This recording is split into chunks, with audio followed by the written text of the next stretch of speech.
ஊருக்காக உலகத்துக்காக வாழக்கூடிய மனிதர்கள் இவ்வுலகில் அதிகமாக உள்ளார்கள். அவர்களை பற்றி பேசுவான். நம்ம பொதுவாக தான் பேசுகிறோம், யாரையும் குறிப்பிட்டு பேசலை. ஏன்னா பிறரை பற்றி பேசுனா அது புறம் பேசுன மாதிரி ஆகிப்போம். இப்போ பார்த்தீங்கன்னா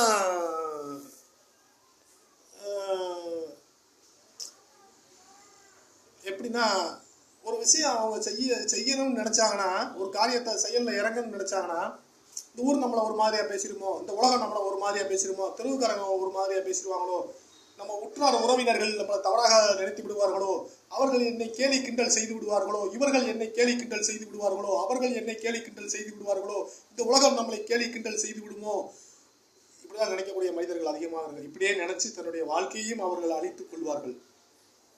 இதுல அவங்க வாழ்க்கை நாட்கள் கழிந்து விடும். அப்படியே இப்படி கடந்து விடும். அவங்க வாழ்க்கை நாட்கள் கடந்து கொண்டே போகும்.